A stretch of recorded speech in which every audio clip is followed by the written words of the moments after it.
Now we will discuss one more very important topic that is called as pedigree analysis. PEDIGREE, pedigree analysis. So what is this?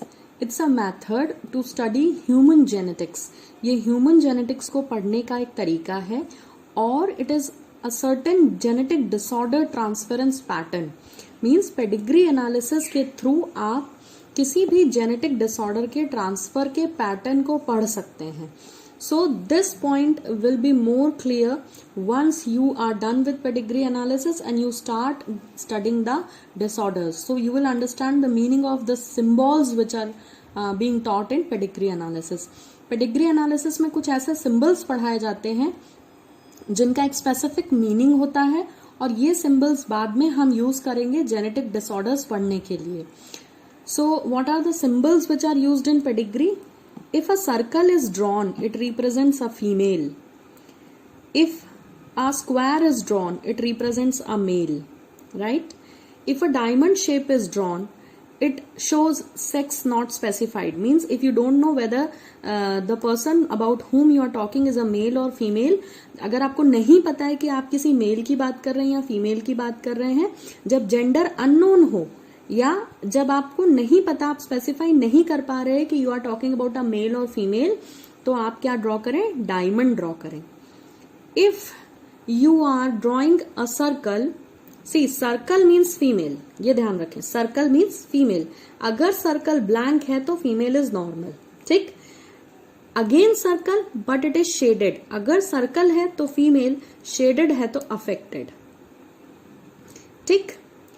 फिर से सुने, अगर circle है, circle का मतलब होता है सर्कल जहां भी आए हम फीमेल की बात कर रहे हैं, यहां भी सर्कल है फीमेल है, यहां भी सर्कल है फीमेल है. अगर सर्कल के अंदर कोई भी कलर नहीं है, नॉर्मल ऐसे ब्लैंक ड्रॉन है, तो नॉर्मल फीमेल की बात हो रही है. लेकिन अगर सर्कल शेडेड है तो हम ऐसी फीमेल की बात कर रहे हैं जो अफेक्टेड है. अफेक्टेड मतलब उसको बीमारी है, ठीक है. अगर स्क्वायर है तो इट्स अ मेल, और स्क्वायर अगर एम्प्टी है, नॉर्मल स्क्वायर है तो नॉर्मल मेल है. लेकिन अगर स्क्वायर शेडेड है तो मेल इज अफेक्टेड. अफेक्टेड मतलब बीमार है वो किसी बीमारी से. अगर जो है एक स्क्वायर ड्रॉ किया है और स्क्वायर को आधा शेड किया है, आधा नॉर्मल है, तो ध्यान दें, स्क्वायर ड्रॉ किया है और आधा शेडेड है, तो स्क्वायर का मतलब हुआ मेल और आधा शेडेड माने career.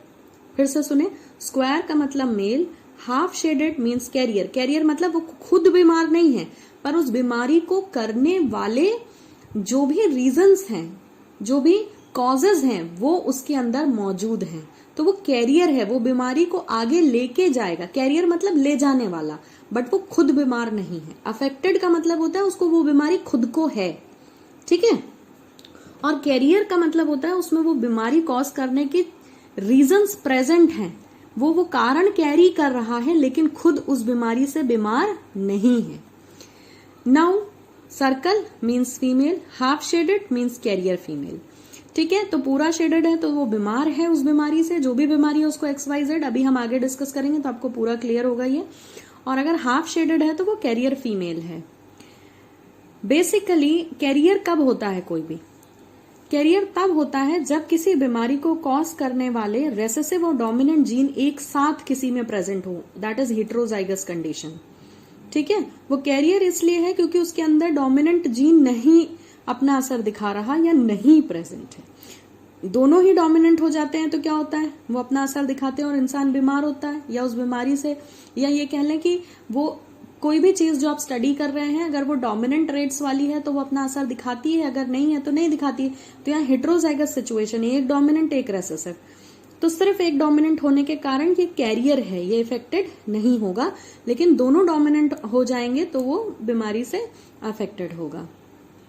So carrier for autosomal genes but not sex chromosomes. तो ये आप बोलेंगे कि कैरियर है किसके लिए? ऑटोसोमल डिजीजेस के लिए. ऑटोसोमल और सेक्स लिंक डिजीजेस क्या होती हैं, इसके लिए मैं आपको दो बातें बताऊंगी. कि हमें बहुत अच्छे से पता है कि ह्यूमन बींग्स में 23 पेयर्स ऑफ क्रोमोसोम्स होते हैं, right. Let me explain over here. See, we very well know there are 46 chromosome. 46 को हम 23 पेयर्स भी बोलते हैं, ठीक है. 23 पेयर्स. अब ध्यान दें, इन 22 पेयर्स में से इन 23 पेयर्स में से 22 पेयर्स एक तरफ रख दें और एक आखिरी पेयर एक तरफ रख दें। देखो 22 एक तरफ और एक तरफ, टोटल है 23 पेयर।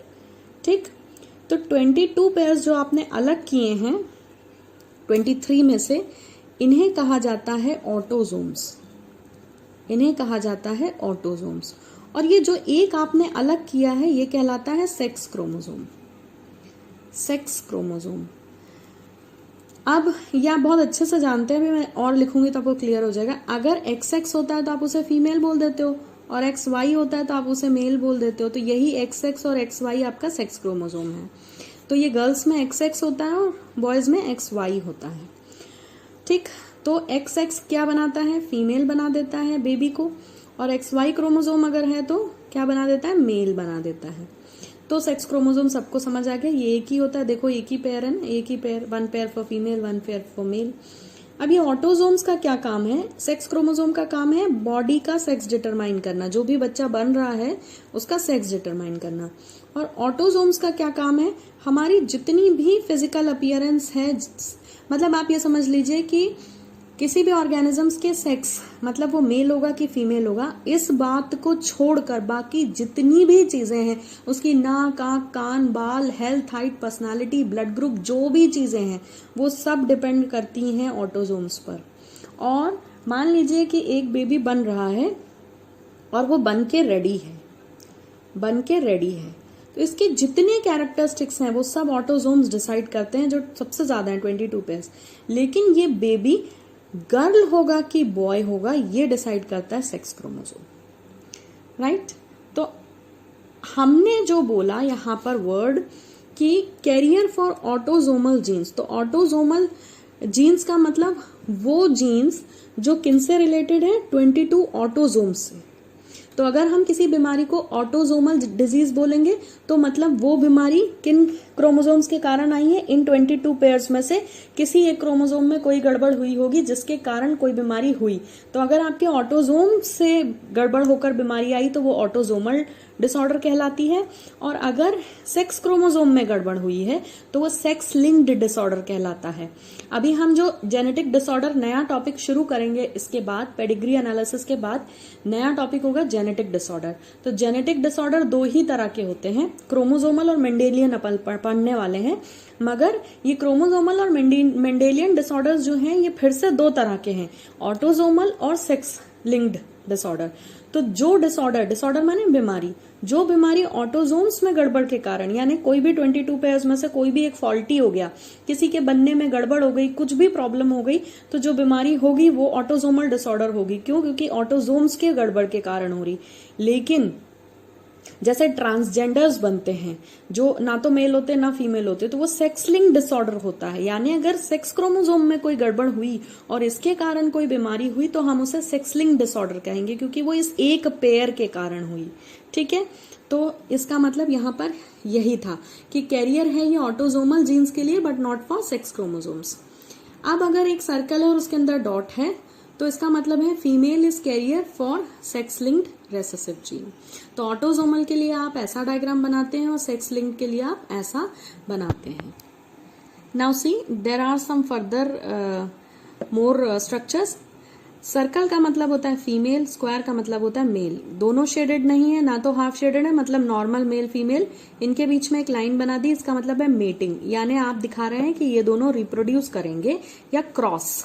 ये साइन फीमेल और मेल के बीच में क्रॉस दिखाता है। ठीक है, या फिर अगर इन दोनों के बीच में डबल लाइन है, या सिंगल थी या डबल लाइन है, अगर फीमेल और मेल के बीच में डबल लाइन ड्रॉन है तो it shows consanguineous mating, that is reproduction between two close relatives. Usually ये जो मेल फीमेल रिलेशनशिप है, क्रॉस है, ये हस्बैंड वाइफ या पेरेंट्स जिन्हें बोलते हैं, वो हमेशा क्या होते हैं, वो दूर दूर तक एक दूसरे को जानते नहीं है। जो हमारे यहाँ मैरिजेस होती हैं वो कैसी होती हैं, we don't even know the person, तो वो हमारी फैमिली को बिलोंग नहीं करता, वो हमारा रिश्तेदार नहीं होता है, या हमारा कोई सगा रिश्तेदार नहीं होता। बहुत दूर दूर के फैमिली से कहीं से हम लोग शादी करते हैं।